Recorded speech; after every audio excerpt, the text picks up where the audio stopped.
ഞാനും നിങ്ങളും അടക്കം കോടിക്കണക്കിന് രൂപ ഖജനാവിലേക്ക് നൽകിയിട്ടും വീട് പണിത് കൊടുത്തു, അതിലേക്ക് താമസിക്കാൻ കഴിഞ്ഞിട്ടില്ല, ഈ നിമിഷം കഴിഞ്ഞിട്ടില്ല. എന്നിട്ട് 13 പേരെ തെരഞ്ഞെടുപ്പിന് മുൻപ് മുഖ്യമന്ത്രിയെ കാണാൻ വരിക, എന്നിട്ട് നമിക്കുക, കാലിൽ തൊട്ട്.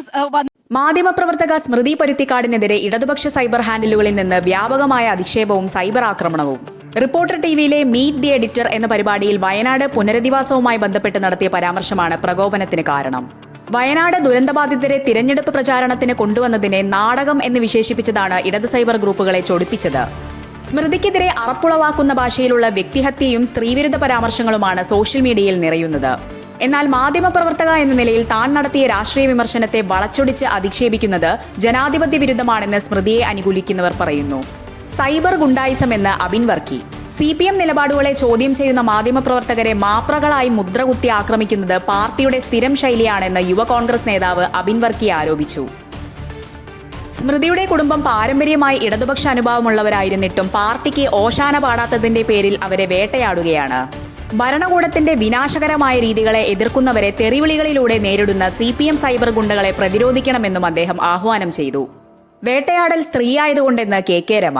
വിമർശനം നടത്തുന്ന മാധ്യമപ്രവർത്തകർ സ്ത്രീകളാകുമ്പോൾ കടന്നാക്രമണത്തിന്റെ രൂക്ഷത വർദ്ധിക്കുന്നത് CPM ശൈലിയാണെന്ന് KK രമ MLA കുറ്റപ്പെടുത്തി. സ്മൃതിയുടെ പ്രസ്താവനയുടെ ഒരു ഭാഗം മാത്രം മുറിച്ചെടുത്താണ് അപവാദ പ്രചാരണം നടത്തുന്നത്. ദുരന്തബാധിതരെ രാഷ്ട്രീയ ലാഭത്തിനായി ഉപയോഗിക്കുന്ന സർക്കാർ നീക്കത്തെയാണ് സ്മൃതി നാടകമെന്ന് വിളിച്ചത്.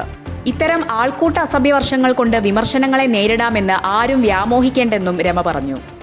അസഹിഷ്ണുതയുടെ മുഖമെന്ന് ബാബുരാജ് സത്യം വിളിച്ചു പറയുന്ന നാവുകളോടുള്ള മാർക്സിസ്റ്റ് പാർട്ടിയുടെ അസഹിഷ്ണുതയാണ് സ്മൃതിക്കെതിരെയായ നീക്കത്തിന് പിന്നിലെന്ന് എഴുത്തുകാരൻ KK ബാബുരാജ് പറഞ്ഞു. മുൻ ദേശാഭിമാനി വാരിക എഡിറ്റർ സിദ്ധാർത്ഥൻ പരുത്തിക്കാടിന്റെ മകളായ സ്മൃതിയെയും അവരുടെ പങ്കാളി NK ഭൂപേഷിനെയും വ്യക്തിഹത്യ ചെയ്യുന്നത് തൊഴിലെടുക്കാനുള്ള അവകാശത്തിന് മേലുള്ള കടന്നാക്രമണമാണ്. വടകരയിലെ കാഫിർ പ്രയോഗത്തിന് പിന്നിൽ മാർക്സിസ്റ്റുകാരാണെന്ന് വാർത്താ അവതരണത്തിനിടെ പറഞ്ഞതാണ് സ്മൃതിയെ ലക്ഷ്യം വെക്കാൻ കാരണമെന്ന് അദ്ദേഹം നിരീക്ഷിച്ചു. അതേസമയം സ്മൃതിയുടെ പരാമർശം ക്രൂരമാണെന്നും മക്കളെ നഷ്ടപ്പെട്ട അമ്മമാരുടെ കണ്ണീരിനെ നാടകമെന്ന് വിളിക്കുന്നത് തിരുത്തപ്പെടണമെന്നും ഇടത് നിരീക്ഷകൻ പ്രേംകുമാർ പ്രതികരിച്ചു.